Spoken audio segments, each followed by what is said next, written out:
Hi friends, ಇವತ್ತೇನಪ್ಪ ವಿಶೇಷ ಅಂದರೆ ಮರಗಡ್ಡಿ ಮಾಡೋ ವಿಧಾನ. 8 ಅಡಿ ಮರಗಡ್ಡಿ ಮಾಡಿದ್ದೀವಿ. ಸಸಿ ಪೈರನ್ನು ಈಗ ಹೊಸ್ದಾಗಿ ತಂದು ನೆಟ್ಟಿದ್ದೀನಿ ನೋಡಿ. 8 ಅಡಿ ಯಾಕಪ್ಪ ಅಂದರೆ ನೆಕ್ಸ್ಟು ತೆಂಗಿನ ಮರ ದೊಡ್ಡವಾದ್ಮೇಲೆ ಇದು ಮಾಡೋಕ್ಕಾಗಲ್ಲ ಎಂದು ಈಗ ಮರಗಡ್ಡಿ ಮಾಡ್ಕೊಬಿಡ್ತಾಯಿದ್ದೀನಿ.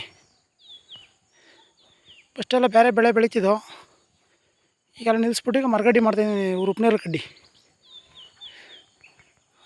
ಗಡ್ಡಿ ಮರಗಡ್ಡಿ ಮಾಡಿದ್ರೆ ಏನಪ್ಪ ಅನುಕೂಲ ಅಂದರೆ ಒಂದು ಮಟ್ಟಿಗೆ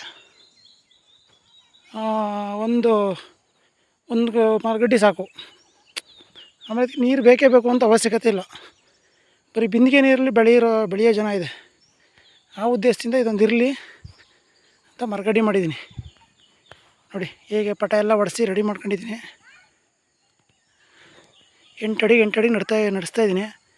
ಇದು ನಮ್ಮದೇ ಮೇಲ್ಗಡೆ ಇರೋದೆಲ್ಲ ಮಾಮೂಲಿ 3 ಅಡಿ ಪಟ. ಅದು 3 ಅಡಿ ಪಟ ಹೇಗಿದೆ, ಇದೆಲ್ಲ 3 ಅಡಿ ಪಟ. ಫಸ್ಟ್ ಇತ್ತು 3 ಅಡಿ ಪಟ ಇತ್ತು ನಮ್ಮದು.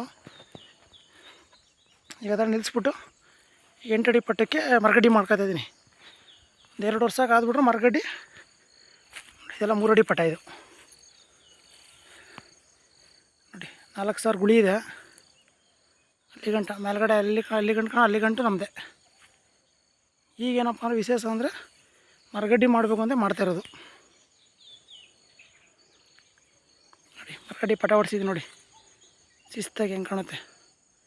ರೋಟಿ ಎಲ್ಲ ಹೊಡಿಸಿ ನೀಟಾಗಿ ಇದು ಮಾಡಿದ್ದೀನಿ. ಇಲ್ಲೇನಪ್ಪ ಅಂದರೆ ಇನ್ನೊಂದು ಪ್ರಾಬ್ಲಮ್ ಏನಪ್ಪ ಅಂದರೆ ಬೆಳೆಯೋಕ್ಕೆ ನವಿಲು ಅಳಿಲು ಇವೆಲ್ಲ ತೊಂದರೆ ಜಾಸ್ತಿ. ಆ ಉದ್ದೇಶದಿಂದ ಉಪ್ನೇರಳೆ ಬೆಳೆ ಬೆಳ್ಕೊಬಿಡ್ತಾಯಿದ್ದೀವಿ ನಾವು. ಉಪ್ನೇರಳೆ ಬೆಳೆಗೆ ಯಾವ ತೊಂದರೆನೂ ಇಲ್ಲ ನೋಡಿ. ಫ್ರೆಂಡ್ಸ್, ಶೇರ್ ಮಾಡಿ, ಸಬ್ಸ್ಕ್ರೈಬ್ ಮಾಡಿ ನೋಡಿ. 8 ಅಡಿ